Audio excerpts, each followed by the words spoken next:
All right.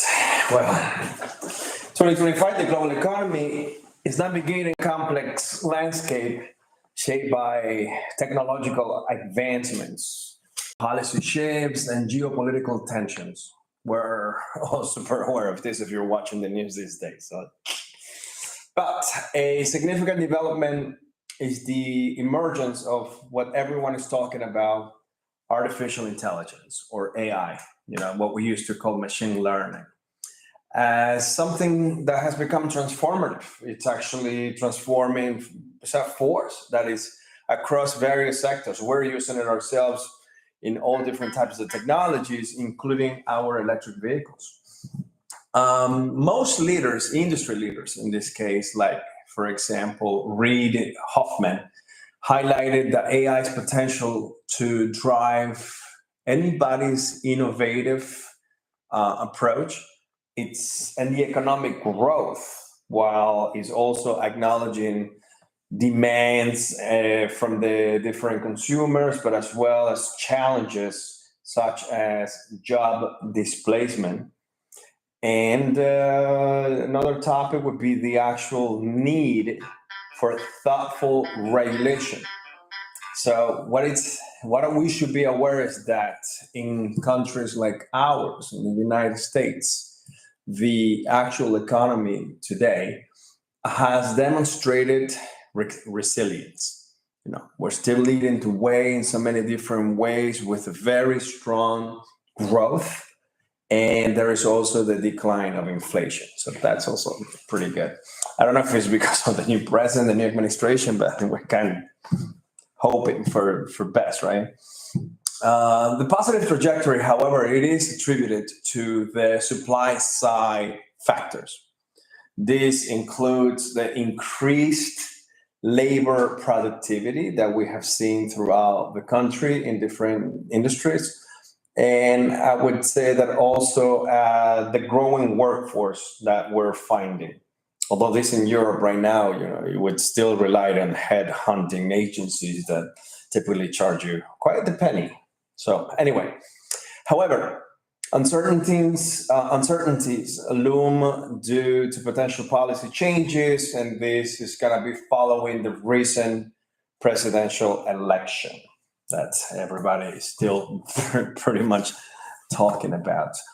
However, let's look at what the analysts are saying and anticipating in order that the shifts in trade, migration regulation, fiscal policies, and also industrial policies. This goes back to the tariff rhetoric that has been discussed with the U.S., but mostly against countries like China.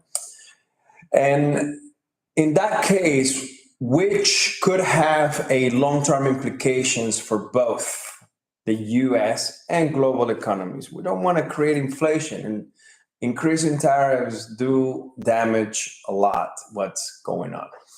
But you have to take into account what the U.S. actually exports and what China exports to us. So China, we only export 1/3, 1/4 of what China exports to us. So it really would damage them. So globally, trade dynamics are really evolving amid rising protectionisms and geopolitical tensions.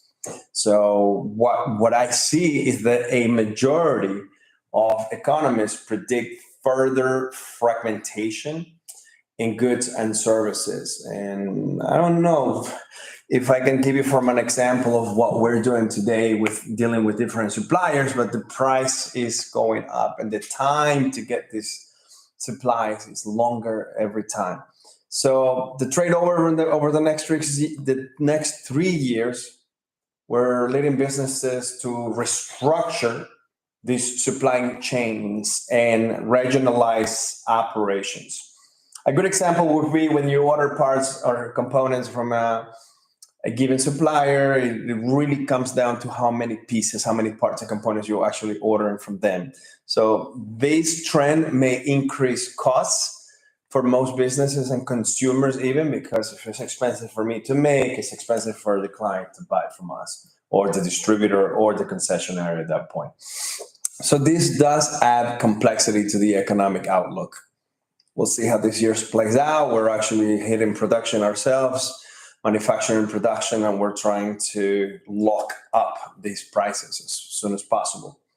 Additionally, the intensification of deglobalization is evident, driven by protectionist policies and to trade tensions between countries.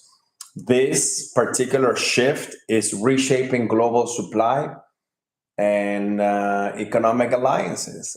This is also, in fact, contributing to market volatility. We see that from a technical analytical point, and to some extent, uncertainty. But what is new? So let's summarize this so that it's easier for you. 2025. So don't go too crazy because we just got started.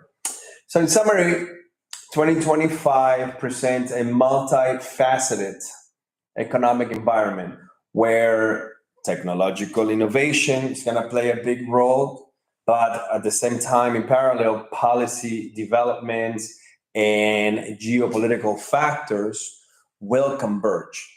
So you need to be listening to basically everything that is going on right now in the world, more attentive as a manager, as a CEO, executive in your company, because this will be influencing both the global and the US economic trajectories. Again, any questions? I'm your guy, and hope that you enjoyed this live because it's been a while since I did it last time. Bye-bye.